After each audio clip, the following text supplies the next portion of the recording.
Support Rainbow Soul. Check out the Rainbow Soul merchandise for your favorite new shirt. A variety of colors and styles to suit your taste. Show off your love for Rainbow Soul.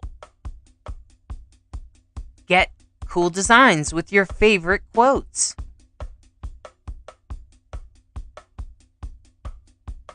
Designs come in a variety of colors so that you can express your most authentic self. Support Rainbow Soul in spreading the word that queer, gender variant, intersex, transgender is sacred. Rainbow Soul, putting the soul back into queer. Order your unique Rainbow Soul merchandise at rainbowsoul.show.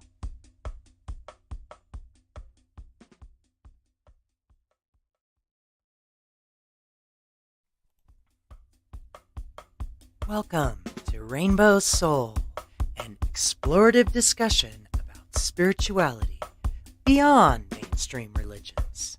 Hollis Taylor, author, psychic, astrologer, and alchemical mage, brings their non-binary perspective together with fellow drag king and trans man Lacrosse Ortiz, a Jewish Taino with spiritual background of exploration that has led him to an atheist perspective. Join these guys as they explore deep and difficult topics, all related to spirituality, offering a queer perspective, an exploration of interesting topics, and engaging guests to help explore conversations for the Rainbow Soul.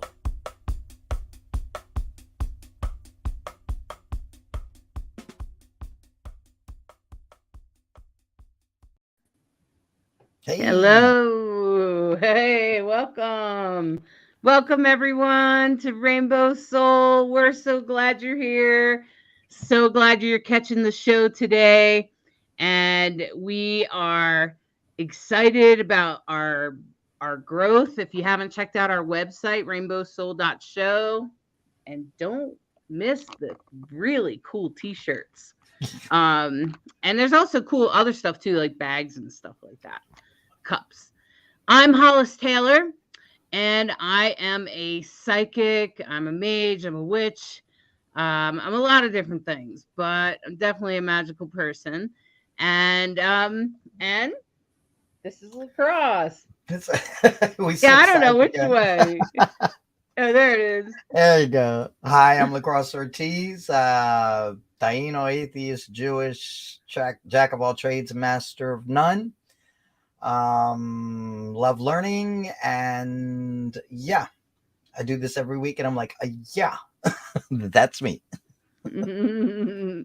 Well, I think you're pretty awesome, Lacrosse, because someone thinks you're such an awesome dream interpreter that he wrote in to you. Yes, and I was like, well, that's pretty awesome, man. I'm so glad. So I'm excited about that. And hey, everybody. Hi, Sandy. Hey, Sandy. And thank you, Bright Hawk. It's great to see you. Hey, Eric. It's good to see you, Eric. And so I first just want to open up with here at Rainbow Soul. I think there's been a couple of things that you and I have been talking about, Lacrosse, that we've actually had a little bit of a conversation about. Things like cultural appropriation and racism and things like that. We want to say that our platform here, Rainbow Soul, we're willing to talk about it. Yeah. We want to talk about it. So when I had an experience that brought to terms some of the things that I've talked about actually in the past on this show, about Wicca having a few things that were cultural appropriation, or some things that maybe could be seen. Definitely, there's definitely TERFs in Wicca, and there was, and there's less and less of them all the time. So I just want to say these things out loud. They are true. We believe them. We know that it's there. But we also, I think, Lacrosse, you and I, at least, see the light. Like we can see that there's a way to the other. We don't have to abolish everything.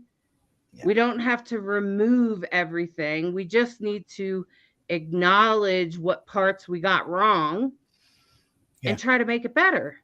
Yeah. I mean, Exactly. would that 100%. I mean, what do you got to say about like cultural appropriation and things like that we've been Uh, well, as I mentioned previously, like within the indigenous community, some things were adopted that were not like I can only speak for my tribe and my culture. I cannot speak. There are over 300 different tribes. Each one is different. I can only speak for what I've observed, and there was some appropriating other cultures because so much was lost. And I think the problem that happens is when it starts to say you took something from another culture and then you say that it's yours or that you're using it.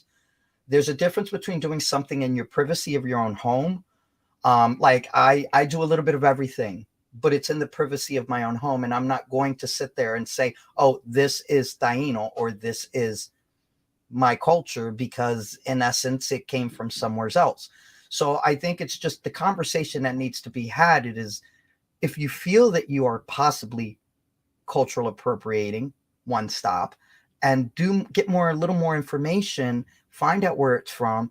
And like I said, nobody's saying you can't use it and you can't do anything with it. We're just saying either give it the credit for where it belongs, or do it in the privacy of your own home. That's where I came to terms with it for myself. Like I said, I can't speak for everybody. I can only say for myself, that's what I do. So, and from what I've read, I've studied to be an anti-racist. I've read a few books and done my research. And I think what I understand from people of color is that they're essentially saying, could you just not take our culture and not give us, and then ignore giving us credit? Yes. And also, what happened to your all's culture? right. Like, I almost feel like they're kind of saying that to us. Like, what happened to the Celts? What Yeah. happened to and I think we need to talk about that. And we have talked about that on this show. And so I'm just going to say that we are willing and able to talk about these topics. And I would love to put a panel together of people that are well educated in cultural appropriation. If you're in college, if you're watching this show right now and you've been talking a lot about cultural appropriation, you have some great stuff. Let's bring it. I'll do it. I just don't know the right people to ask, honestly. And I am looking for them. If you know who they are, or you think, or you're that person, please reach out. I want to put a panel together of people that want to talk about cultural appropriation and what we can do about it. Right. And Right. There's a good comment here. Wouldn't that be a form of flattery, though? Cultural appropriation. As long as you state it where it came from. It's a really touchy place, because what a person may think that they're flattering, if they didn't do enough research, if they didn't do enough background on it, it becomes offensive and insulting. I wouldn't go and take from, like, okay, perfect example, sage. Okay, everybody uses sage. That is a northern use. My people don't use it. We use Palo Santo. It's not that I can't use it. I will use it in the privacy of my own home, but I will not take their sage and do it in a public ceremony, because that is theirs. And out of respect for them, because it's something sacred. And I think that's the main thing also. If it is a sacred object or a sacred dress wear or a sacred, whatever it is, it's sacred. It's not meant for everybody. It is meant for that group in particular. And it's not that they're not more than welcoming for people to come and partake. It's just, it's got to be, it's theirs. And like, I wouldn't go into somebody's house and take their clothes and just wear it, or take their items from their home and take it home and say, this is mine. It's theirs. So it's just having that balance, that awareness of, is this going to be offensive? Is this going to be disrespectful? how is this going to come out? You know, so there's a fine line on that. I wouldn't go dressed as a geisha, like, or somebody, like, it's not my culture. Yeah, of course, yeah. So yeah, it's kind of a weird. Yeah, It's kind of a. It's not weird. It's a new area. It's like yeah, you stepped onto a new platform. This whole cultural appropriation thing, and I totally want to talk about it. And I'm happy to talk about it. I definitely have an anti-racist attitude. I'm open to hear what people got to say. The two articles that were presented to me about Wicca and about their cultural appropriation, I feel like are addressable issues, which one of them is the smudging thing, and the other one was turfs. So those two issues, turfs, we definitely turfs don't last long in the Wicca community. Most people are like, oh, ew, like yeah, they just kind of get shunned, just like anywhere else. And we deal with it. So I want to say that I'm leading with love here. I'm right. willing to talk about it. I'm willing to bring it on the table. So just so we could say that out loud, okay?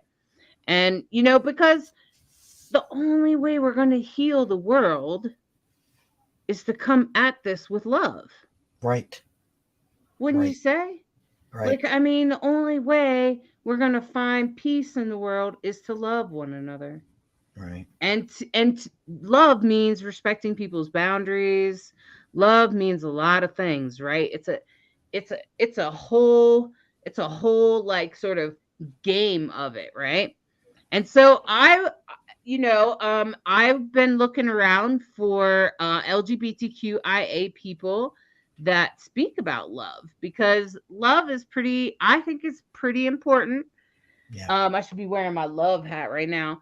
Um, um, and that love is super important for all of us, and love is love, right? And I think it's not just necessary to love the person you're with, love the one you're with, but also to love your friends, and to love the people around you, and to love all their cultures, and to even love strangers, love people on the streets. Don't be afraid to look them in the eye. Don't be afraid to give love. And so when I found this one person, they she wrote a book, and I was interested in talking about it. Um because this person, um the the name of the book is Reaching for Hope: Strategies and Support for the Partners of Transgender People. And come to find out, they also had Where True Love Is. They also had a movement about where true love is. So that's why I thought, well, let's bring them on the show, and let's see what we could talk about regarding love, right? And relationships, especially in February. So I'm going to bring out Suzanne and Declan. Welcome. Welcome, welcome. Thank you for having us. Just one quick, it's pronounced Declan. Declan. Sorry, there we are. Hello. So I'm Suzanne, and that's Declan. Hi, Declan. Thanks for having us. Hi. Man, your conversation already has been so rich, and so important. Thanks. I had like 15 questions I wanted to ask, and now they're all shot. And all the cool products that were played in the intro, I'm like, man, you guys are doing. I want that, and I want that. Yep. Love it. Well, we're going to be doing some contests for this soon, coming up in the next year. Oh, fun. We're going to be doing contests for t-shirts and stickers. Yep. It's exciting to see Rainbow Soul grow. Very exciting. Yeah, especially since I think it's part of our healing as queers, as LGBTQIA people, is to explore spiritual ideas. So why don't you tell us about who you are, Suzanne and Declan? Did you tell us who you are? Absolutely. So I'm an author. I've been writing for, let's see, a bunch of different genres for a decade or so. I mean, I wrote before that, but I've kind of dedicated my time for the last decade or so, from some children's books, the Rumpelstiltskin, which is just a fun little doggy hero who has 2 moms, and his best friend is a cat named Mr. Noodles, who wears a pink tutu and a pink bow. And then I've got a series of devotional style books that started as Declan and I began our deconstruction out of our sexual orientation understandings, and then has kind of I've written a number of them, and increasingly they're sort of reflecting that deconstruction of our joint faith journey. Mhm. And then Declan's going to tell you a bit about who he is, but Declan's been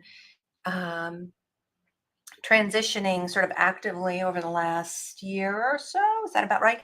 And so I was seeing a lot of pain and confusion on the part of partners of trans folks, and so I wrote this book because each of the books that I've written and we've worked on together have tried to address a particular pain, a particular need, a particular group of people who are hurting. So that's me in a nutshell. How about you? I'm Declan, and I am co-creator of the Where True Love Is movement, which has stemmed out of, I believe, our relationship and our love and questioning of who we were and where we belonged in the world.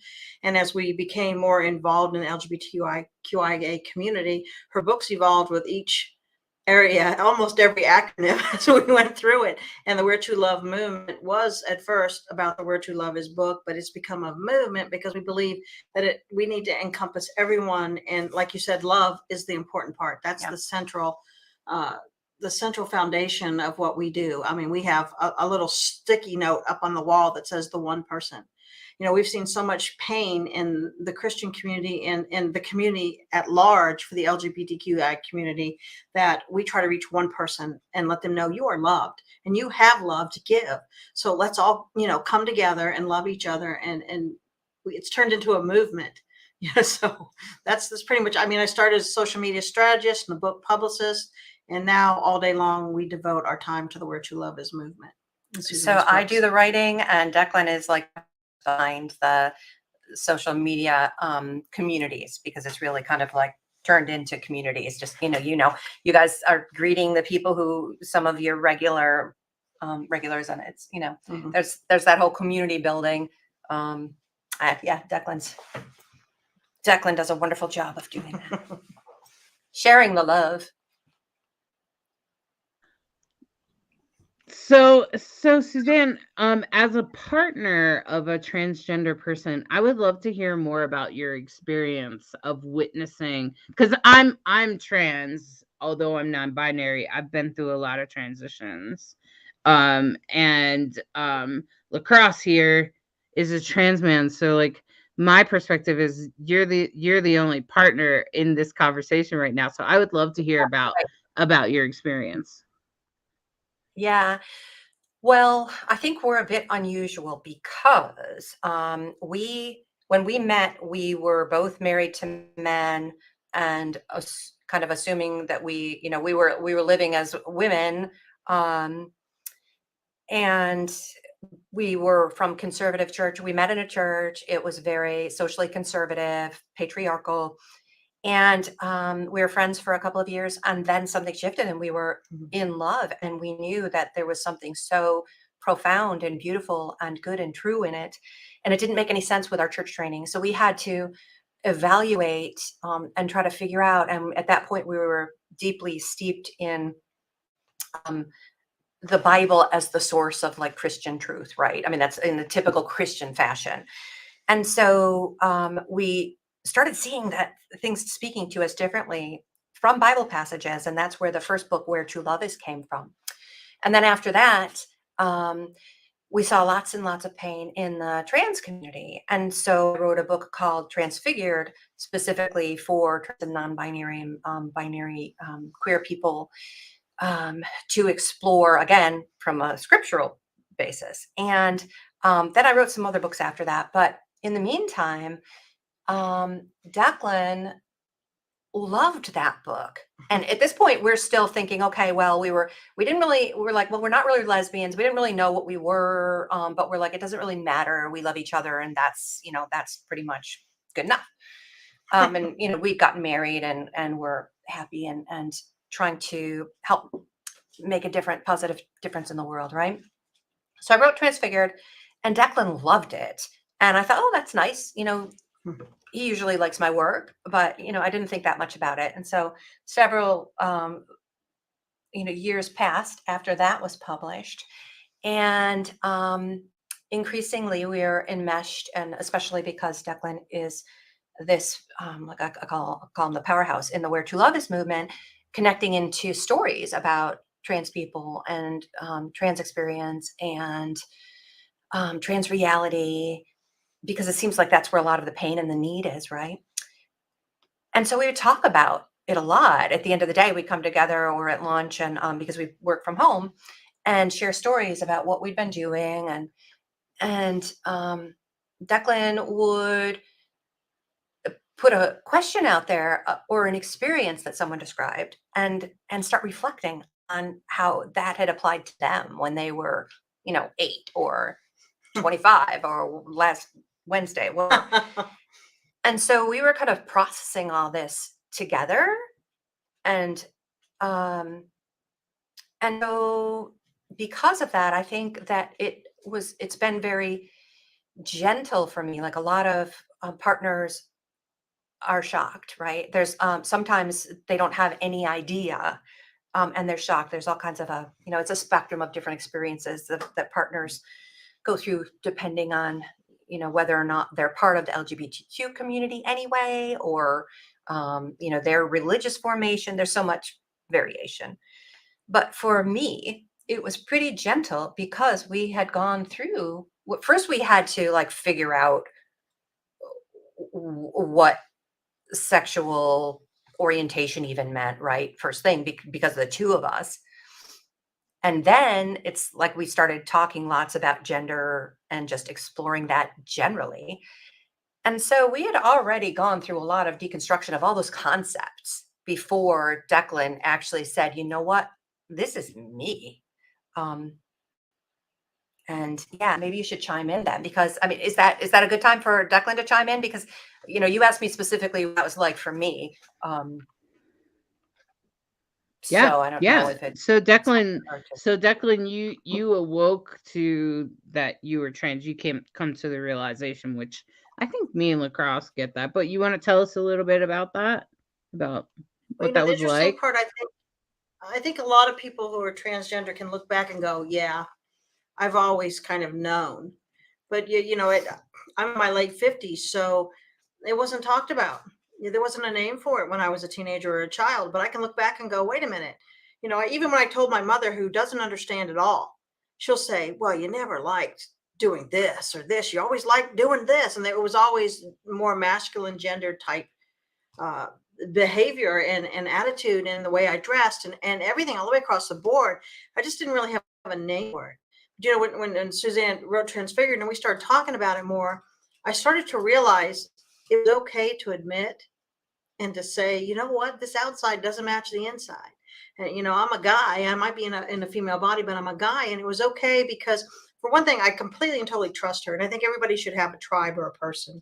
So I could come out to her and say, you know what, I feel a lot more like a guy than I ever have a woman. I don't like any of the female stuff. I don't like my body. I don't like certain things. And she would listen and be very understanding, compassionate about it. And as we started to talk about it more, she started to enter into more trans support groups and see the threads and comment. And she noticed that her comments were helping other people. And I'd be in the threads FTM and go, yeah, that's me. I mean, so that's a good thing, I think, with Facebook and out there. We've got these group support systems now that we can go to and see and be, I think, feel accepted and understood. But when she saw the pain and we talked about it, we started saying there's a lot of pain between partners and married couples when someone comes out, even if they they've been together for a long time, and nobody talks about these things. They don't talk about the fact that you don't like this and you like that and you want your name changed, and how does that affect your spouse and how does it affect you. So that's why she wrote this book, so that they would have this jumping off point where they could talk about it. And so far it's being, it's being reviewed and accepted really well, and people are saying, gosh, I had a discussion with my wife last night that we've never talked about, and I didn't know they didn't understand this about me. So I think for me, it was difficult as far as telling my family and being in quarantine. We really quarantined pretty good. We kind of stayed to ourselves, but it gave me, that year and a half to be completely me in my home. Outside is a little different, and I'm still trying to figure out how to do that. And I'm not sure how physically or whatever my transition will take me. But in my house, I'm going to be 100% myself and feel safe. And, that's we hope that other people can do that. That's important to be able to have, I think, one person to be able to have discussions. I mean, every day we talk about stuff, and I'm just like, I have so much to talk about, because we got 50 some odd years now of pretending. I really was pretending I was the female that I wasn't. And now I'm able to be the man that I am. And what does that mean? And what does my masculinity mean? And how do I use that to shape the people around me and encourage them that masculinity might not be what they thought? So it's been an interesting journey so far. We're only about a year in. Oh, I definitely agree on that. Like, I think I was 48 when I began my transition, and that was 5 years ago. So, and I totally get that. Like, back then in the 70s and 80s, no, there was no word to define. You just knew how you felt, but there was really no word to sit there and determine that and say, okay, you're a trans man. I didn't hear about that till I was like, in my 40s. And that was something else. There's so many light bulbs going off, right? I mean, it was like light bulb, light bulb, light bulb. Yeah, I always get into the question of, because people are like, when did you know? I said, well, I kind of always know. When did I accept is the question you need to ask. When did I finally embrace it within myself and say, okay, now I have something that I can put words to and I can explain, So. Yeah, and I was thinking about that. I was thinking about like what your experience must have been like, because you said that you were both Christian, like deep into Christianity, where you had to come to terms with your faith. And I imagine I've seen a lot of people that refer to deconstruction now. I left the church when I was like 13. So I by the time I realized I was trans, it wasn't an issue for me. In fact, in my spiritual path, it's honored. It's an honored. It's like being a shaman. It's like being a priest. It's special. It's like, oh, okay, wow, okay, you have a special balance in you.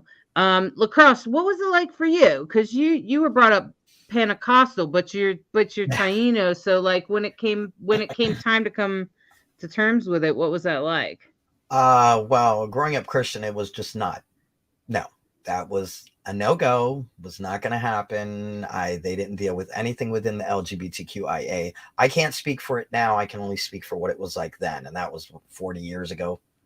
So, but when as I continued my journey and started really just doing my research, because I wanted to really understand, what did the Bible say? And when I started realizing it really can't be translated from the Hebrew to English in a way that it's like in Hebrew, you have gematria, you have all these levels of understanding. So you can't just translate it and say Aleph is just this. No, Aleph is the first letter. Aleph means beginning. Aleph is number one. Aleph, that one letter. And when you combine it all, now you have a whole different understanding. So how are you going to translate that into just English? So as I kept doing my research and I started realizing, I said, what it says isn't really what it says. And we got to understand that it was a very primitive mindset when it was written. So what could mean something back then doesn't mean that now. So I think as I saw it evolve, and then also connecting with the Taino community and realizing about the Two-Spirit, and that this was something sacred. This was not something that was a sin. It wasn't something terrible. It's something sacred. And we are this beautiful bridge between all these genders. So, and that was when I was older, when I started really embracing that. Like, I lied all my life and said, no, Yeah. not me. But can't lie anymore. Good. What a relief. Yeah. Well, a lot of churches, they're just not a safe place for LGBTQI people anymore. And, we don't attend anymore. We've deconstructed. We believe in a divine higher power, a love that some people would call God, have different names for it. We call it a divine love. So much pain. I mean, that's why we started the movement in the beginning, but it's evolved to even more. It's gotten bigger as our understanding of love has gotten bigger. So the pain that we saw was just so bad. I mean, I think it's getting better. We see a lot of people working in that area right now, but there's a lot of division in churches and denominations. That's just going to keep happening, in my opinion. I think the church is on its way out. I think denominations and religion are on their way out. I mean, they have to either accept and love everyone like they're preaching, or they have to stop existing and they have to become something else. And I mean, that's kind of where we are right now. We still believe in a divine love, and we've deconstructed our faith a lot, but we're very angry, very pissed off about the way churches are treating people in their community. Well, and that also touches on racism and cultural appropriation, and I mean, things that Christianity is so good at. Colonization, culture. all of it. Yeah. It's It's sometimes unimaginable in my mind how Christianity's gotten to where it is now. Especially seeing it as an ancient, if you look at the ancient books and stuff like that, like if you take it in and the way it's been twisted and used and manipulated, I imagine Jesus up there in heaven being like, yo, what are you doing to my stuff, man? Like Didn't you see me eating with prostitutes? Like, what is going on here? Yeah.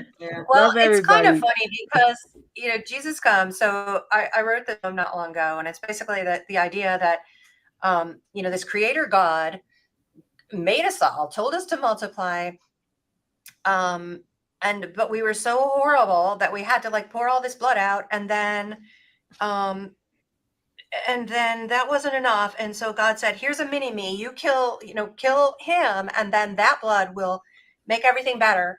And the people are still afterwards saying, no, that wasn't enough. You still have to do this X, Y, and people still have to bleed their lifeblood out in order to be acceptable. And when it comes to the Christian scriptures, you've got all these stories showing the same thing repeating over and over again. I mean, Jesus came, it seemed like, his story is to stop it and say, this is not what God is. This is not what love means. You need to stop it. And then you get the letters, all these epistles that are showing the same damn things are happening immediately. And we humans, we can't not draw lines and create groupings and labels and say I'm better than you. We can't help but want to be better than someone else. So yeah, it's just frustrating. Humans are rough. I think it's the biggest. Humans have the biggest sickness that it is, and it's called the I syndrome, the ego, and that's our sickness, and that's our demise. Because when we stop seeing I and start seeing we and us, is when real healing can happen. When we start realizing we're all interconnected. But as long as I see myself and what I need and what I want, it's our own demise. And it doesn't matter what religion. Power too. Yeah. I mean, it was just occurring to me when you were speaking that it's healing, yes, but also it's power. It's right. I mean, it's tapping into this thing that if we can all be more one, what does that do? power wise, in a very practical way about like getting things done, but also just in a deeper, in a more spiritual way. What does that do? What does that do to the energy of the universe if there is more unity? I think, and in my opinion, I think it makes us more accountable for everybody else, and that's power when you can sit there and realize, oh, I think I hurt somebody and I know what that feels like, and how can I make this right? It gives accountability. And that's the problem is when you see just this, there's no accountability because you just see yourself and you don't see past your own nose. But when you can see outside from, and work it and say, oh, okay, I shouldn't do that. That will hurt that person. I shouldn't do this. Accountability and responsibility is the key component. And then comes compassion and love and all these things. It's just got to get that sickness out, the eye syndrome. Is it possible that humans could heal it? There's some people that are pretty pessimistic about it. They're pretty sure that humans will forever suffer in this way, and that humans are meant to also be violent, and to like that's our nature. Like that's what they believe. I'm just saying that's what some people believe, and I'm not convinced of that. No. I believe in the evolution of the human race. I believe that we're in an evolutionary period now. In fact, we're in a huge transition. Some of the biggest, one astrologer reflected when she looked at the planets, that this time right now, these between 2019 and 2025 will be the fastest growing evolution of the human race ever before seen. And Wow. that humans will grow faster in those 5 6 years or whatever it is, than any other time. And I believe it because of the things that are happening, because of the pressure that we're under, when things happen like this. And I think we are all changing. All human beings are changing right now. And I just want to back up. Aaron said, Suzanne and Declan, that thank you for the work you are doing. And I totally want Thank to you, say Erin. thank you. It is really important Yes. that we talk about the deconstruction of the spiritual of Christianity, because I also I think Aaron says something about the younger some people there's a lot of people that have come from Christianity that spend a lot of time in trauma because they were queer or whatever happened. And then when they come out on the other side, after they rip apart, they come out of the closet, they start to be who they are, they completely deny all spirituality. And I think that that's sad. It is sad. Because I feel like Christianity's kind of ripping it out of them when they have as much divine in them as everyone else, if not Yeah, more. it is sad, and I think you're right. I think it's common, and it's not even just in the LGBTQIA plus community. It's also just in, there's so many reasons that people are deconstructing now, right? It's some of these cultural, astonishingly disgusting cultural things that are happening in this era that we're living in, that the church is not standing up against, that, big parts of the church are joining forces with. Is making people wake up, which is a good thing, which could be part of what you're talking about, Hollis. But once you start questioning, I think that one part of it, one of the books I wrote is called Sleep or Awake. And it's specifically for people who are deconstructing from Christianity, because there's a lot of fear. You're not sure once you start down that path. Well, if I'm questioning the Bible, does that mean I'm questioning God? Does that mean that a God can't exist? Does that mean? And sometimes it's easier just to push it aside and say that you can't deal with it because there's too much. There's too much fear. There's too much confusion and pain. And and just discuss and dismay with what you've seen or what you've experienced. I think queer people face particular some horrors from church, and there's a lot of anger because of that, and that's anger pushes people away from the idea, because sometimes you can't separate church from God. That's one of the things that you've talked about quite a bit, is that you combine the two, and then people run away from this potentially beautiful thing and potentially helpful healing thing, all because of what church has done. Well, and one thing that really hurts, the purity culture hurts so many people. I mean, we have, Suzanne wrote Sex with God that goes over from asexuals to masturbation, the purity culture, and that devotional for people, because we saw people in pain about their sexuality, about, I'm an asexual. What is that? I've been hurt by the purity culture. What does that mean? So she wrote that devotional for that. But we started a whole group to support purity culture people who are in pain and are deconstructing. We started a sex group for people to talk about that sex is okay, that sex is a good thing, because churches told them it wasn't, especially for females. So, I mean, there's so much pain out there that every time we've seen this pain, she's used her gift of writing, and I'm an empath. So we just kind of reach people through all of that. And the purity culture is one of the most painful things that I've seen hurt people that have left the church and have deconstructed. And the transgender community, from all the communities that I am involved in, they dislike church and Christianity more than any other group that I've been with, because they've been so hurt. I mean, how hard is it to put a unisex bathroom in your church? How hard is it to accept that I exist and I'm not a sin? It's not that hard. Come on, you're supposed to be an organization that loves. So there's all of that pain we see daily. So yeah. Yeah, there's And it's interesting. There's a lot of us in the pagan community. There's a lot of people in the pagan community. I'm just going to say, Aaron, you are amongst many, many, many, many, many. My first couple of years of being pagan, I got angry at Christianity so often. It took me a few years to get over that. Canon Christian beliefs are all well, but good fanfic Christianity, not so much. Fanfic. What a great phrase, okay. Fanfic. I haven't heard it that way. I might steal that.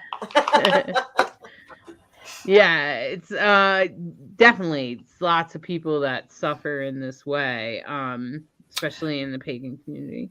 I remember when I had first told my mother I was atheist, and she was Pentecostal minister, and I just said I was atheist. Oh yeah, both my parents. And I said I was an atheist, and that was like the worst thing I could have ever told her. And I told her, I said, when you can remove God out of the equation, and what I don't mean God divine, I mean that God, that specific God in that religion. When you can remove God out of the equation, it leaves nothing but, once again, accountability.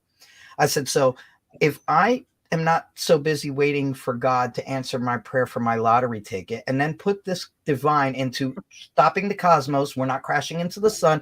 They got more important things. God is irrelevant. That God. Okay. I only speak on that point, but God is irrelevant, because with, like you were saying, Jesus died, all this blood, all this, and it removes accountability.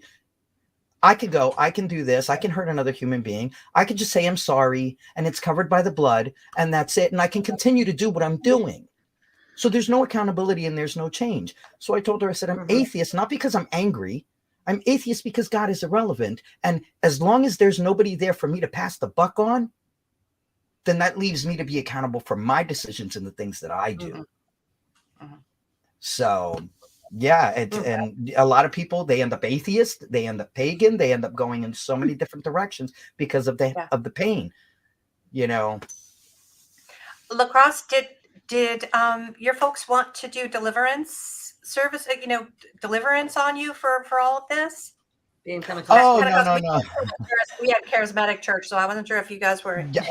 No, they would rebuke the demon of homosexuality out of people. Yeah. I didn't come out until way years later, like in my 40s. And I didn't transition until my mother was gone. Like when my parents were gone, then I could feel Okay. safe enough to transition. But Hmm. yeah, no, But what I've about the seen it. atheism? Yeah. I'm sorry. What about the atheism? They didn't try to cast that out of you either? I mean, I wasn't sure if Oh, I was grown, and my parents lived. My father was in Florida. My mother was 2.5 hours away for a reason. So, I mean, I loved her. Don't get me wrong. I love my mom. Oh, I get it. But I loved her. But we had come to a compromise that we just wouldn't speak of these things. Smart. So, Mhm. My mother, my mother was very Christian. In fact, she was born again when I became a witch. So about the time I entered witchcraft, she was born again. And Wow. and she took my little sister with her, and I was banned from seeing my little sister for years. It was really harmful to our relationship, but my sister and I, we know our mom's messed up. So, like, but my mom for sure, we don't talk. So my mom and I don't talk. So it doesn't matter to me that much. But, to her, it was a big deal. mhm. Boy, she gave me a Bible, and she prayed for me every day, and My mother gave up yeah. with me. God love her, because she would sit there. I'm such a mischievous person. I would call her and say, Mom, if the rapture happens, I need something from you. And she's like, what? I'll pray for you. No. Leave me the keys to your car and the credit card. So that way you don't leave me behind without anything. And she will get so angry. And I think at that point, she just gave up, in the sense, not that she didn't, I mean, she prayed for me every night, and she did believe, and she did try to love as unconditionally as she possibly could. But they're so indoctrinated sometimes that they don't sometimes even realize the damage that they're doing. So I'm not going to say that everybody was like that. I was very fortunate that she tried to the best of her ability, especially at the end. As she got older, she started calming down, and she was just like, I just love my children. That's all I care. I just love my children, but it was rough before that. And, so I have hopes that some of them will come around and realize it's just love, Well, that would be great. So, Susan, so I think what we'll do is we'll take a quick break, and when we come back, we'll do lacrosse. You could do your dream interpretation, and we can talk about where true love is, about what you're doing out there to help spread about true love and things like that. We'll talk about that when we come back. Let's take a little break, and we'll be right back in just a moment. Jack of all trades, master of none, but oftentimes better than a master of one. So what exactly does that mean? It is a figure of speech in reference to a person who has dabbled in many things rather than gaining expertise by only focusing on one. So much knowledge and wisdom out there at our fingertips, yet so difficult to grasp. Everything and everyone has a little piece of the truth, and it is up to us to determine what our truth is. In this busy world, creating the time, the space to nourish our bodies, mind, and soul has become a difficult task. So let's take a moment to learn something small, in whatever way the universe decides to reveal it. It could be someone's story, a quote, a spiritual practice, maybe a song or a movie. The opportunities are limitless and all around us if we just take a moment to see. We are all students of life experiences, so let us learn from one another. There is no right or wrong path. There is only your path and your journey. So let's begin our adventure and explore all the world has to offer, and let us become a master of none.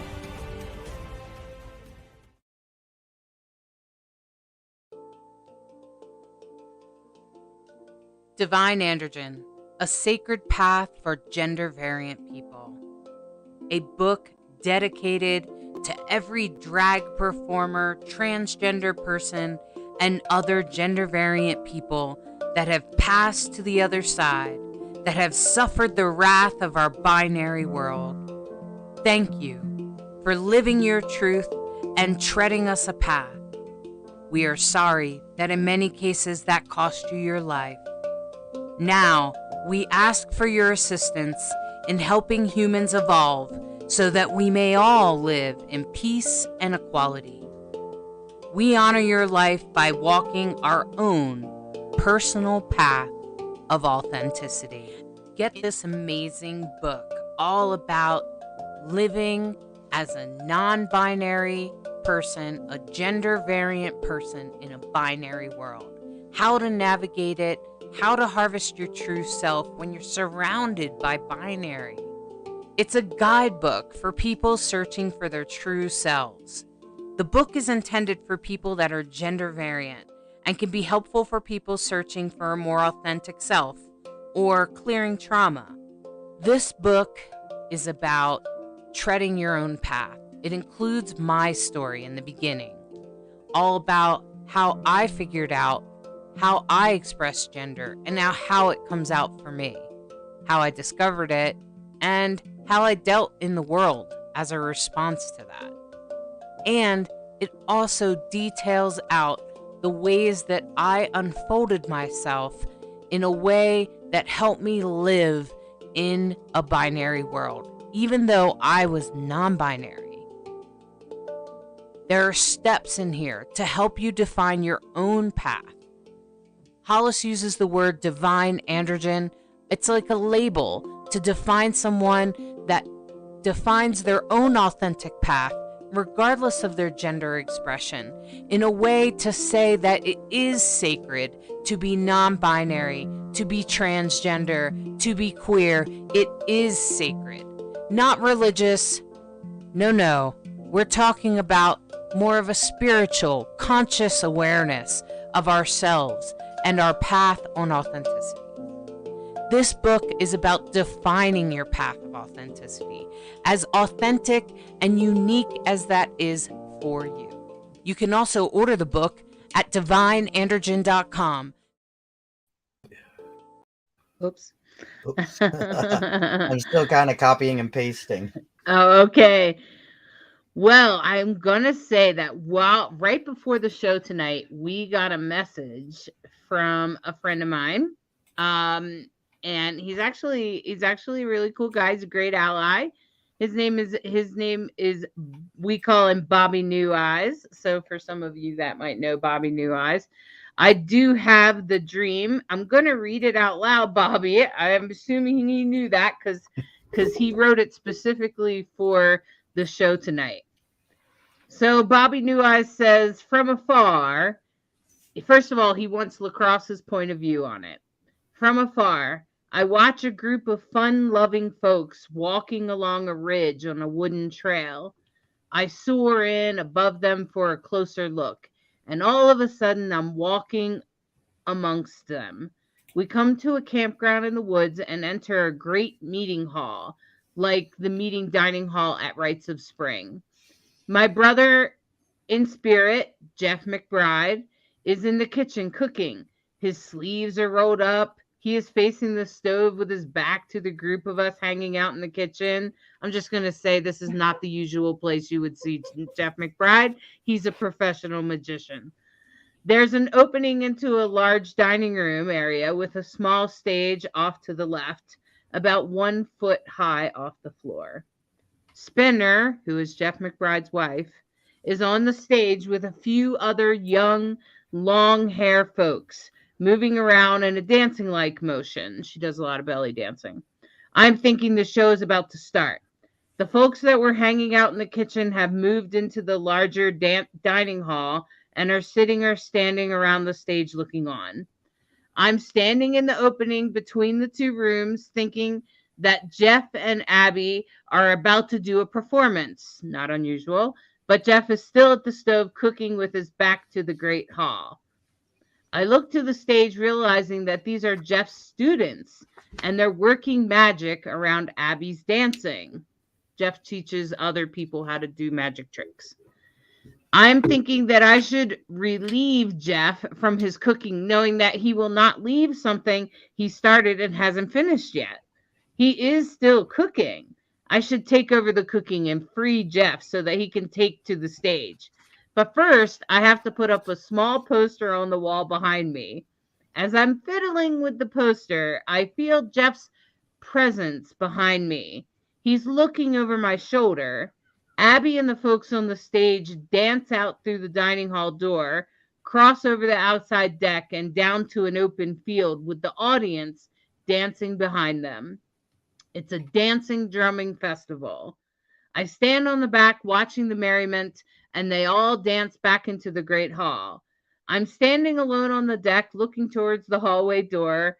I am feeling alone. And then a lovely woman with a warm, glowing smile walks towards me.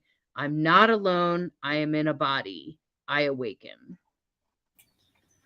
Okay, I made a whole list of the things that stood out to me from the dream. The fact that it was nature, it was on a ridge, and they were fun-loving people, and that they had to fly in to get a closer look. To me, I saw like a detachment because you had to fly in. You weren't there and you weren't present, so you were from the outside watching in, landing in for a closer look, which is wanting to be more involved. The meeting hall, of course, represents a community. And I always tell people, every person in this dream is an aspect of yourself. So this person is cooking, which means that this is diligent work, because this work is going to produce food. And this person is focused on producing food or some kind of sustenance. So then they in turn focus back, they go back to the group. So is that a distraction that is getting in the way of not keeping the focus of what the job is at hand?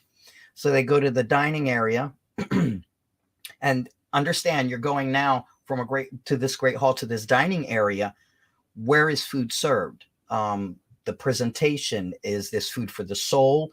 And then there's a stage, which also is a presentation. A stage represents presentation. So how is this food being given out to the world? Like how is it being presented?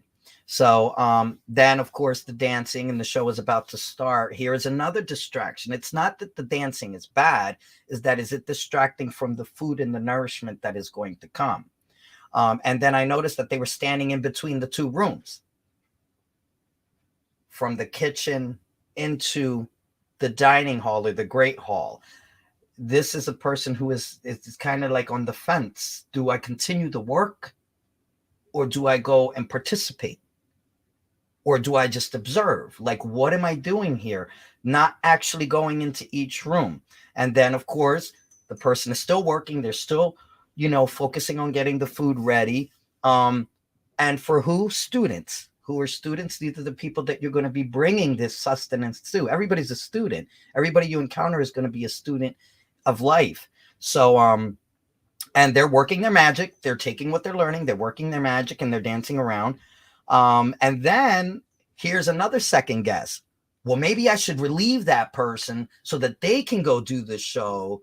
We're still kind of on that fence, so should I be over here? But then, oh, wait, squirrel, I should put this poster up first. So you're seeing all these little distractions that are kind of getting in the way of either the focus or the dancing.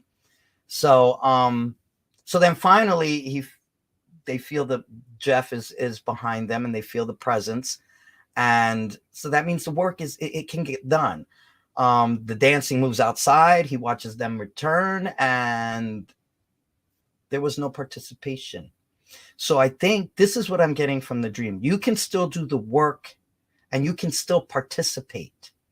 You can do both. You don't have to stay on the sidelines and think, should I focus more on the work? Because, well, if you're focusing more on the work, you're not participating. If you're participating too much, you're not focused. It's finding that balance where you can do the work and you can still participate and balance the two, which I think that's what the woman with the smile represented. You were still there. You're in a body. You're still there. So you can still do the work, and you can still participate and still bring everything to the table. You can dance and eat all at the same time. So that's what I got from the dream. I hope it helped. It's well done. I think it's great that you're reading that, Lacrosse, because you don't know any of those players, and I do. So I'm like, oh, Jeff would probably not be cooking, and Mhm. So it's funny things like that. So I think it's great. Maybe that's why he wanted you to read it. Right, Yeah. because I don't know. I don't know anybody. Because you don't know. Right. Uh, Yeah. But knowing the players, I am gonna say that Jeff McBride is a magician. So since he's cooking over there and you like you say lacrosse is that everybody is a reflection of yourself in the dream. mhm. I think about like, hey Bobby, what you got cooking? Mm, yeah, What part of your magician is cooking something and might right. be a little not distracted or focused, and I think that's the part, like what you were saying, lacrosse. I totally agree with the Mhm. distraction and all that. But just that, what you got cooking, like as Yeah. far, because Bobby's I think he creates videos and films and things like that. He does some Oh, pretty cool work. nice, So yeah, nice. yeah. So I'm just saying, he's probably Yeah. creating some things. Um, I want to bring back out our guest. Welcome back. Welcome back. I'm glad you're back. Thank you. Um, That was fascinating. It was. it's fun. Oh, thank Yeah. you. Thank you. We like to do little dream interpretations and things like that. And so as we wrap up tonight, I did want to talk about though your love movement. Like because I really believe in love. Like I really believe love heals everything, that you can love enough. Um that sometimes you have to do some things to show your love, but that love can heal just about anything. So go ahead and That's tell us true. a little bit about your Go ahead. movement. Well, I remember 5 years ago when we started this page, you had to practically beg people to come join the page. So it was family and friends, and now it reaches over 1 million people a week. So I think it's something that everybody wants. They want to be loved. They want to know how to share love, and they want to be encouragement to each other. So, I mean, it started with the one book, and now there's 7. 8 with this last one. It originally actually started with Rumple Pimple, which was her first children's book, because in Rumple Pimple, he was a dog who had 2 mothers who loved him, even though he got in a lot of trouble. So people started seeing this book and following Rumple Pimple, who they still follow on all the social media platforms. He gets more attention than we do usually. He deserves it. He deserves it. He's Rumple Pimple. But we had people writing us letters from all over the world going, you know what, I just read your book to my child, and I left their father because I realized I'm a lesbian and I'm with a woman that I love, and my kids don't understand, and I read your children's book, and now they go, it's okay, there's other people like us. Rumple has the Rumple same kind Pimple of has family. 2 moms, and everybody loves Rumple Pimple.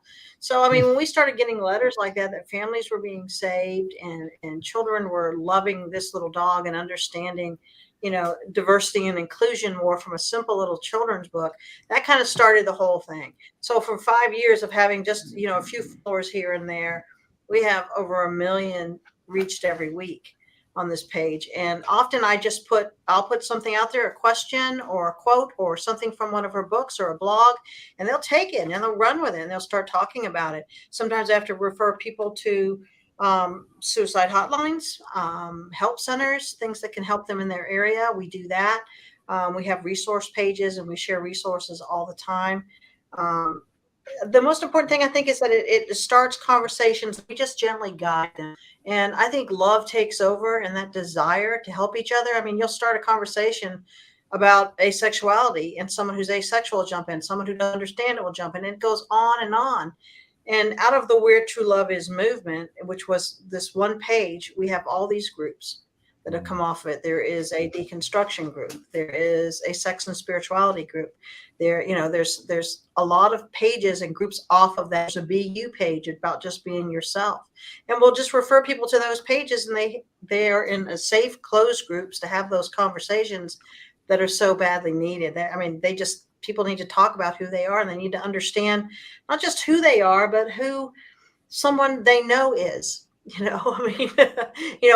me being transgender, I can talk about that I'm transgender. This is who I am. Someone else can do it.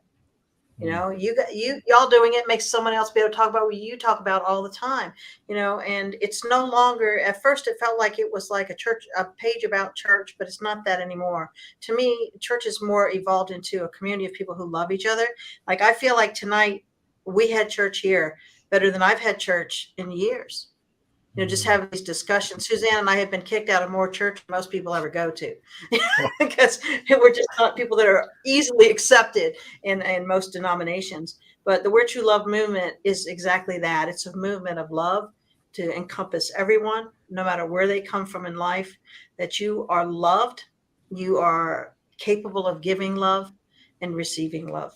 And that is contagious, and it just kind of grows itself. It just blows me away that I'll put one comment and see that there are 700 comments under it, you know, by evening. And that's how much people want to feel loved. Yeah, love is an interesting thing. I've seen it heal all kinds of wounds. And I've even seen it stop fights in its track. I've even had to use it this week. Some people trying to stir a pot. And I just loved them through it. Even though they were opposing me, and maybe most people would have argued, instead of arguing, I just held my stance and gave them love, and said that I understood that they were coming from, I understood the place they were coming from, and that they didn't want to be involved with racist organizations. And I understand that. So like, I believe that, like, love is even when you disagree with somebody, you can still find, even when you completely disagree. And I've had to do a lot of work around that.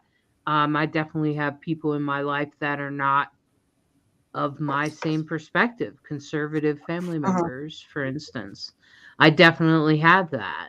And so, you know, having to deal with that, I've learned to find the love in the padding. And I think that's kind of what happens to a lot of pagans too.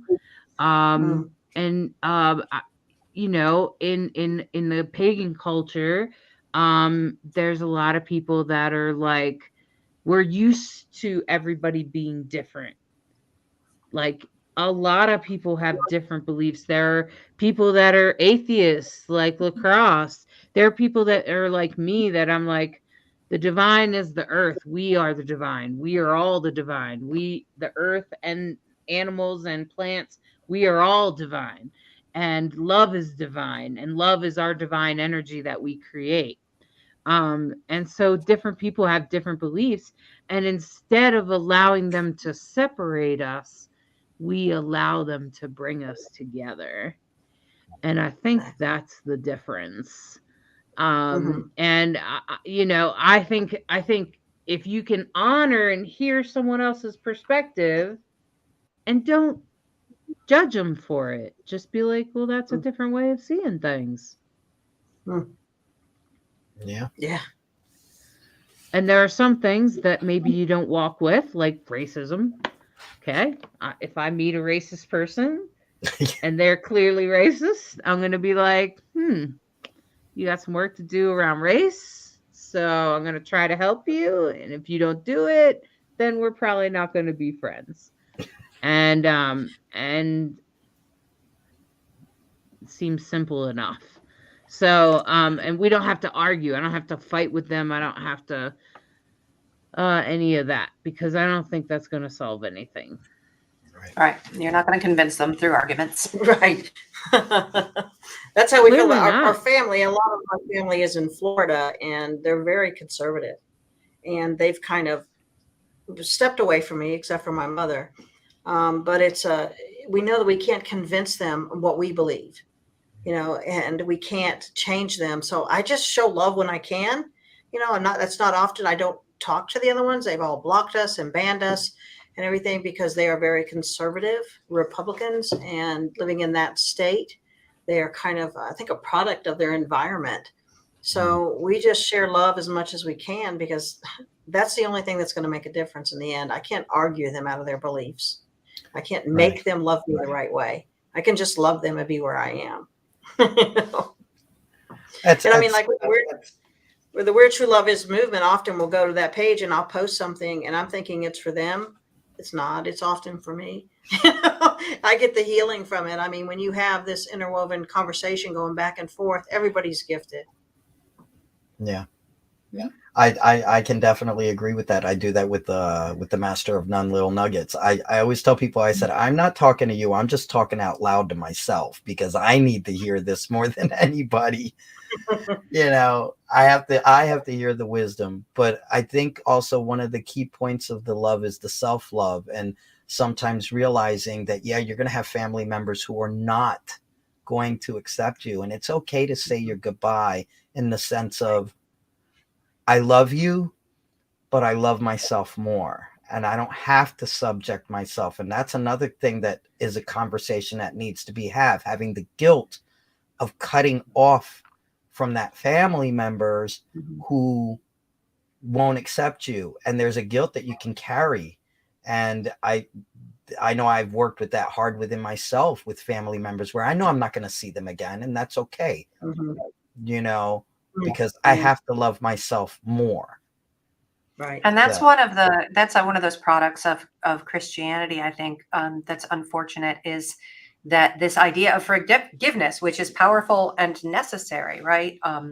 And huge, because it's a big thing about love, is searching. Hollis, I think that what it sounds like you try to do is recognize that they're coming from wherever they are for the reasons of their own formation, or, you know, all their own reality, right?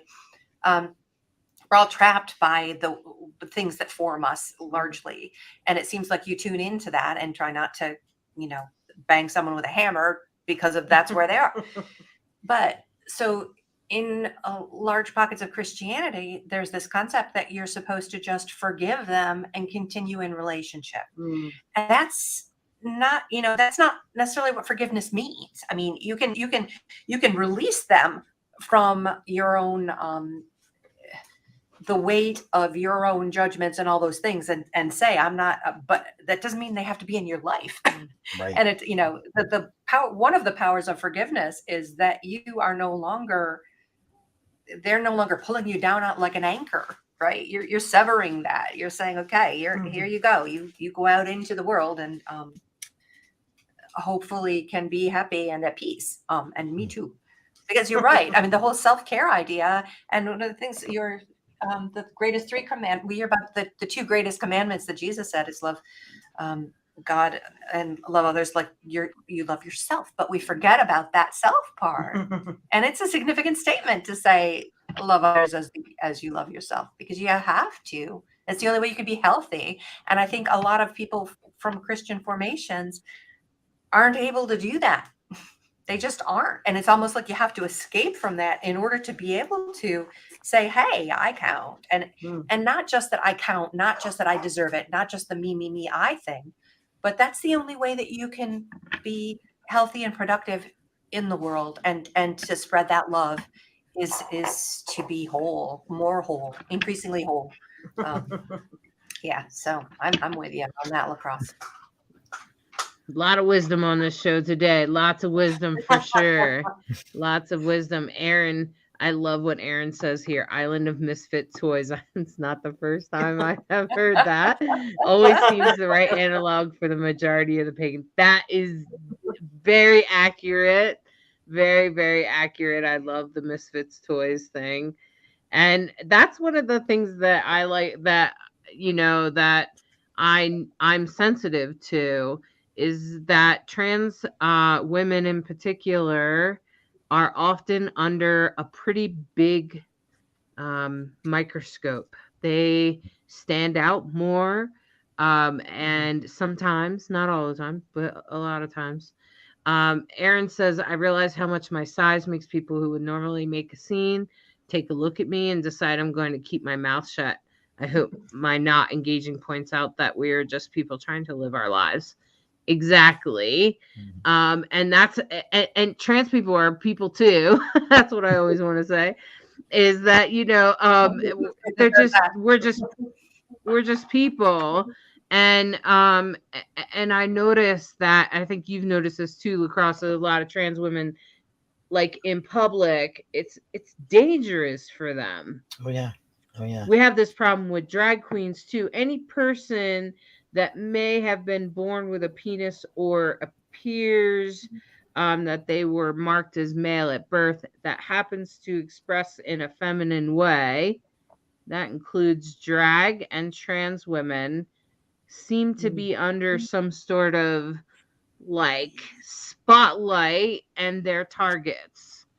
Um, and it's unfortunate that they have to walk around feeling like that, that they have to feel like they're and I know what that feels like, because I worry about it too, but I think it's a bigger issue for trans women than trans men, at least in my experience. Um, And it's kind of weird. I think that, I think the data points out that as far as violence and stuff, you're right. As that trans women are definitely targeted more, trans women of color. But isn't it weird? Because I think it's all patriarchy is all sort of connected to that. But you would almost think that patriarchy as an entity would be more threatened by trans men, because wouldn't it be the trans men who are trying to infiltrate, right? Take control. So why is it that there's so much feelings of being threatened by trans women? I don't know. I can't figure it out. I think with trans men, and I can once again I can only speak for myself. I always get that term, you pass. Right. I couldn't tell. I never knew. I didn't know. And it becomes this big shock. And then what happens? So if you automatically pass from the door in their minds, they're not questioning, so it's not a threat, because I'm just another dude sitting there listening to their nonsense in their locker room talk and that bullshit, whatever, and then they just think I'm just too sensitive guy, because I'm like, yeah, don't talk about that like that. Don't do that. Don't act like that. That's inappropriate or whatever. But because of the whole passing thing, I think that's where the problem is. But then also, in the same token, the minute people find out is where I have to fear. Because then at that point, then they're threatened in the sense they want to threaten me back and say, oh, well, if you want to act like a guy, I'll beat you like a guy. Or if you want to do this, they get aggressive, because now they're like, you're a liar. You're not really what you say you are. And then the attacks come. So, well, plus they feel stupid, right? Yeah. In that kind of culture, it's like, oh, how could you made me feel stupid because I didn't realize it or whatever. I mean, right. And it can get dangerous. It can get very dangerous, so, and that's where I notice a lot of trans men, they kind of stay under the radar. They don't really talk about it. They don't go out to just anybody and say, hi, I'm trans. And if you are a person who lives out like that, like I do, I live out like that. And it's a risk. It's a risk. Every time I walk out my house and somebody recognizes me, oh, you were a drag queen, you were born this and here and there. It's a risk, but most trans men, they'll hide it and they'll keep it on the down low because they don't want to. And they shouldn't have to deal with it. Nobody should. But I mean, I understand as to why. Reality right now. Yeah. A lot of the FTM groups that I'm in, a lot of the men I see now saying, these women go out and they're, you see them, they don't pass as well. They're transgender women, and that as transgender men, that we need to go out in society more and say, this is who I am. Because if they're brave enough to do it, we should be brave enough to do it. But there's that fear that you're going to get killed, you're going to get beat up, your spouse is going to be hurt. Suzanne has a novel coming out with Woodhall Press. Maybe you should tell them about that a little bit, because we believe that you need to start talking about the families around transgender people.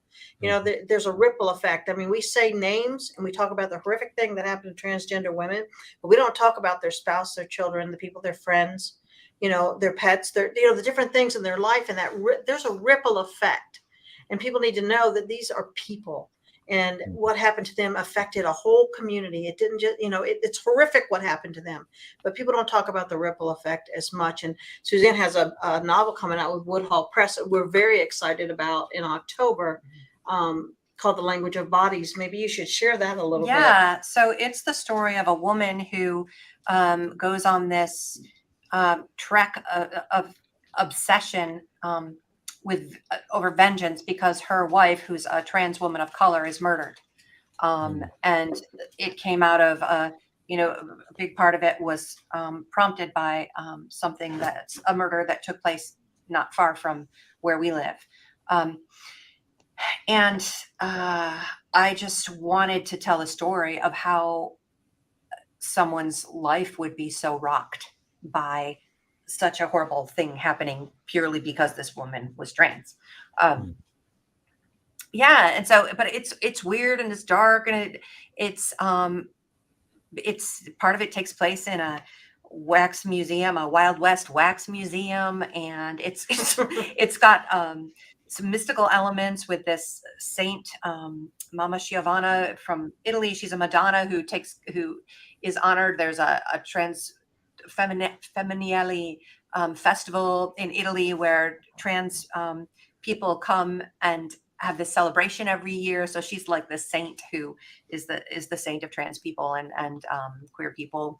So she's kind of involved in this mystical way, and it's all kinds of weird and beautiful and dark and loving There's and tragic and love parts in it.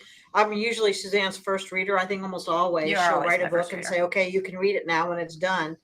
So I read this book and I had an idea about what it was about. When I got to this very climatic scene about the death of her beloved spouse, I couldn't even read it. The pain in that love in that scene was so large that I had to put it down and go to my bed and weep because it was just so powerful. And we just don't see that. We're not seeing, we need to see it. Well, and I tried to be very careful because it isn't the story of the trans woman, because I'm not trans, and I don't want to I want trans people to represent themselves there's not enough representation. But I did want to write as a spouse, from the point of view of the spouse and the impact it would have to lose this beautiful, amazing person who she just loved so deeply, and kind of how it pushed her over the edge.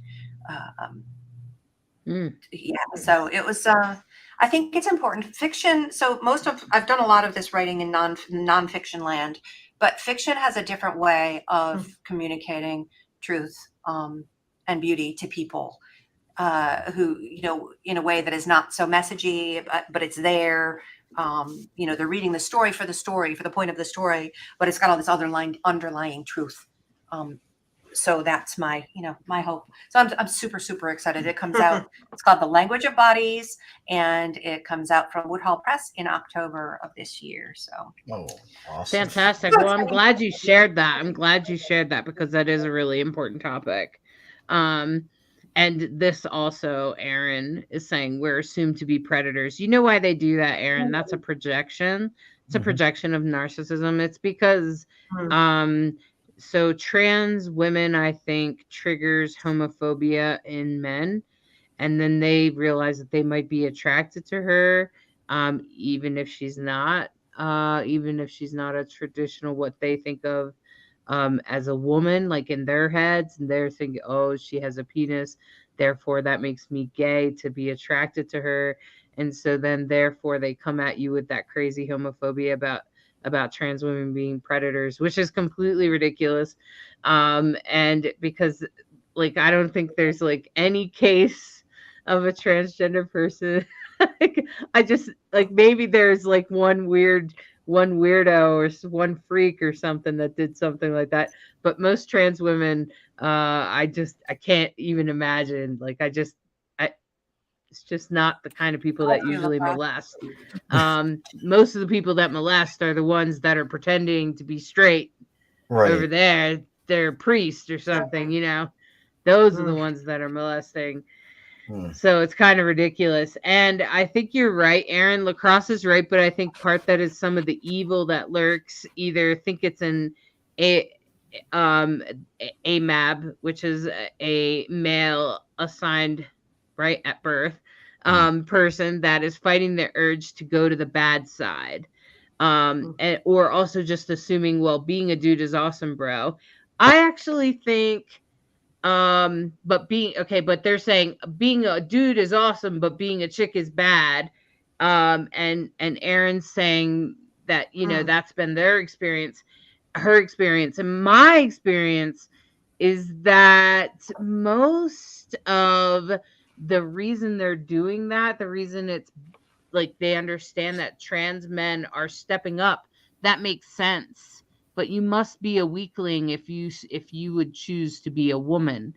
So it further implements the lack of sexual the binary inequality. It further highlights that, and that is the reason that trans people are here to save the world. All of us, no matter how it comes through, no matter how you come through it, you are here for a reason. You are part of the revolution. You are part of the person that helps humans wake up that the binary is hurting us. The binary is hurting us, and this is why.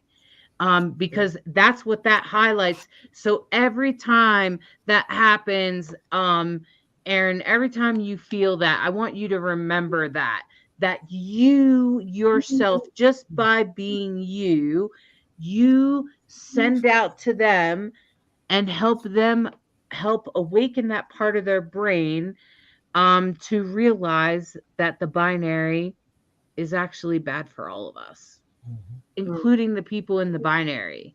It's not good for them either. It's not good for us. And there's an inequality of men and women. And that's why, because they see it as, why would you step down from being king to being a servant? You see, it's a sexist way of thinking. So, so just, you know, just think about that. I've thought a lot about it, and I really do believe that trans people are here to change the world. Every single one of us. I wrote that down. What a powerful quote. I mean, we've played with similar ideas about not saving the world, but I'm all for it as far as shaking up the patriarchy and stopping some of the baloney.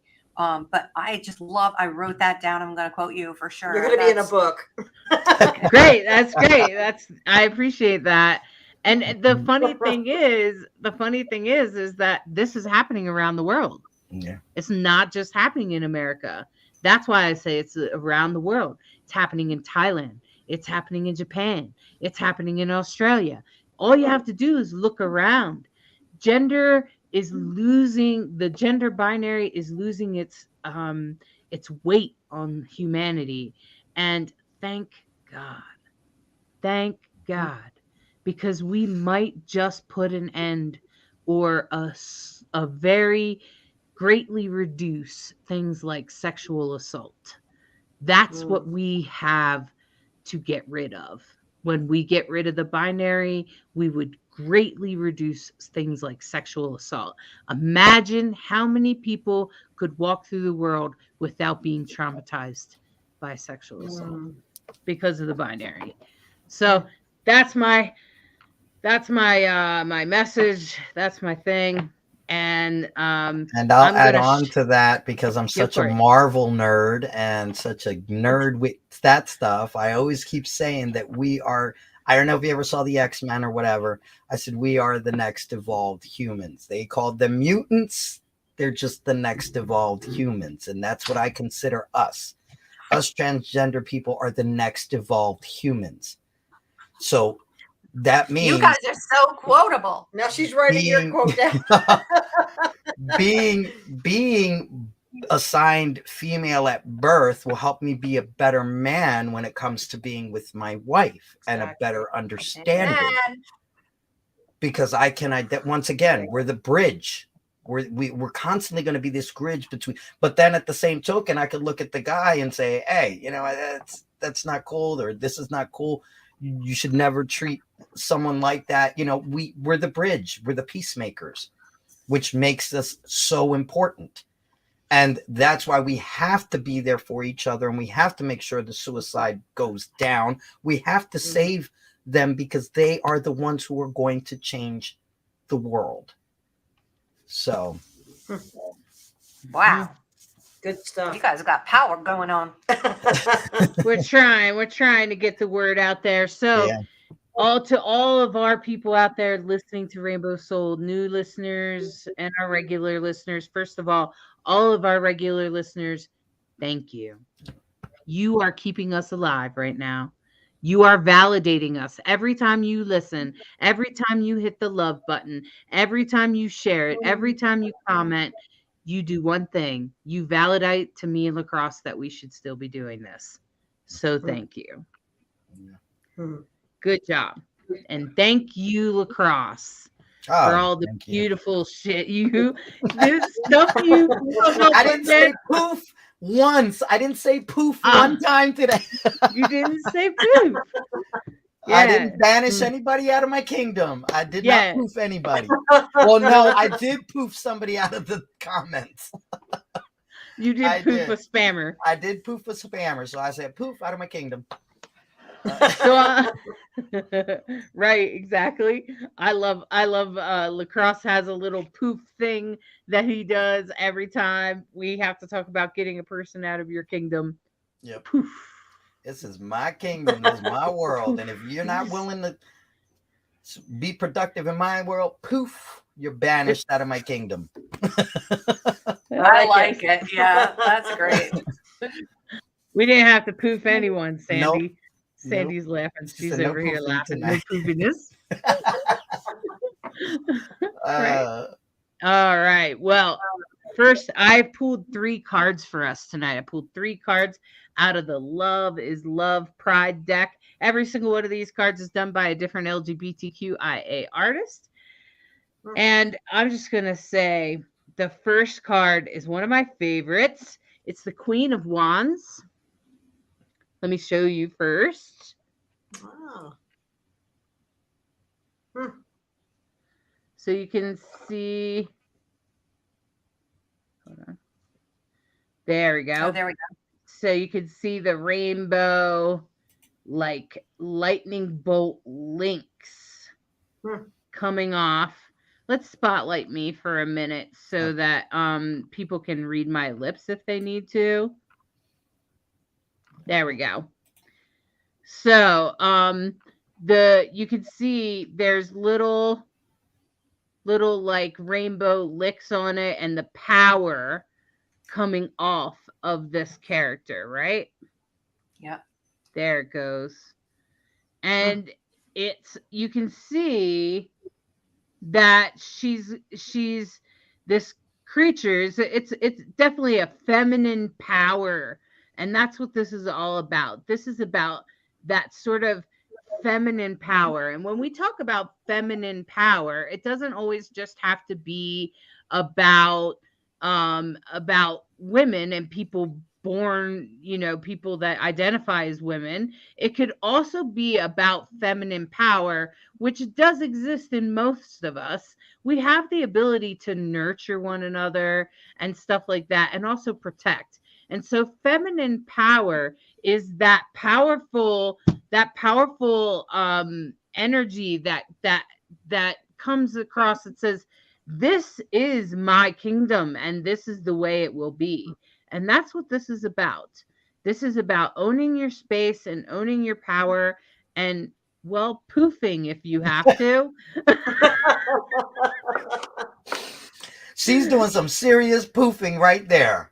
She is poofing somebody, and that's what this is all about. This is about, I'm owning my space. This is my power. This is what I'm doing. And that's an excellent card because it takes us to this card, which is actually the 8 of Cups. It's the 8 of Cups. And you can see that the person is walking up the stairs towards the sun. And the sun, there's actually like a little sunshine right here that's kind of looking at him like, are you sure you're on the right track? But this is but the colorful sun over here is actually validating his path, even with the doubt in the background. And this person is climbing the stairs to a major manifestation, overcoming big mountains, overcoming some crazy trauma, stuff like that. Whatever you're healing from, that's what this is. This is about overcoming big stuff. Okay, even with doubts in the background. And going forward, now that's the present, that's right now. And our past was owning our space, taking our power back. So if you did that, by the way, Spirit's validating your path. And as you go forward, this card is all about balancing your gifts, balancing, like almost kind of what you were talking about, Lacrosse, with Bobby's dream, balancing work and fun and that kind of thing, and participation and what you can do, and that you are limitless. Notice that this character is standing on the infinity sign, an infinity heart, actually, because love is also limitless. And that's what this is about. This is about our ability to give, our ability to receive and connect with others. And that's what this is all about, and the balance of that and the harmony of that. Even with the chaos going on, you see the chaos at their feet with these people, the Christians, because they have a cross there, they got their murder weapon there, and they're yelling at this character, but on the other side, this person's pulling from the energy of their community. So pull from the rainbow. See how the rainbow is right there behind their foot, and you can see there's peace loving hippies over in the corner, which is exactly what you need when you have some Christians around. So then, and that's what this is. This is about harmonizing. This is about poofing the people that don't get to be in your world, and celebrating and paying attention to the people that do, and the balance of what that looks like. And that's what this is all about. So the past is taking your energy back and owning your power. And the right now is this person who is walking up towards their path. We're gonna make a poof shirt. You know what, Eve? Maybe we will make a poof shirt. All right, Jamie. I hear you. Okay. And so the three cards are the Queen of Wands, all about taking your power back. Good job doing that. Validating your path. Spirit's saying you're on the right track. Even though you're not sure where you're going, you're on the right track. You're going to overcome it, whatever it is you're trying to overcome. And this is the Two of Pentacles, which is in the future. So in the future, be prepared to balance work and fun. And I'm not surprised to hear that, since the spring is supposed to be full speed ahead astrologically. So hang in there. So get yourself ready. Prepare yourself for spring, because spring is going to be like a springboard. So get yourself ready. So that's what I got for you this week. Please take what you like, leave the rest. It's probably meant for somebody else anyway. Can we take me off of, there we go. Okay, great. So it was really great to have you both. Thank you both. Such an honor. Oh, thank you for bringing your beautiful work to us and sharing it with our community.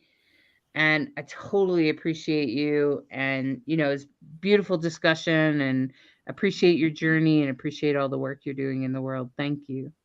It's very important. It was wonderful to connect with you and to get so much wisdom and so many quotes here for me for us to pass along to the world. It was great talking to you. I really enjoyed it.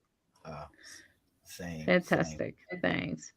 And thank you, Lacrosse. Thank you, man. You're so awesome. You had so much great stuff to say tonight. You had lots of great stuff to say. And I agree. Somebody said you should take a bow. I agree with Aaron. Nice job. And nice thank job. you, Hollis. As usual, you always find just the right message for the right week to bring. Thank you so much.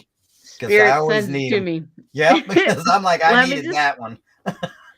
So for anyone out there that loves crystals, next week we are having Crystal Underground. They're going to be bringing all their crystals, their shop, a pagan Christian crystal shop. So we're going to be talking about crystals next week. I hope you tune in. And until next week, we love you. Poof anyone you have to poof. That's right. Go poofing, people. And we love you. Stay happy. Bye. Know that you are loved at Rainbow Soul. It doesn't matter how your gender comes out. We love you. That's right. Good night. Thank you for watching Rainbow Soul, a queer perspective on spirituality beyond religion. We appreciate you sharing the show on your timeline, follow us on social media of your choice, and join our Facebook group, Rainbow Soul. We want to hear from you. Share your topic ideas for Hollis and Lacrosse. Explore upcoming shows and interesting guests. The Rainbow Soul Facebook group, where we build community of questioning seekers. Rainbow Soul, where spirituality is our medicine.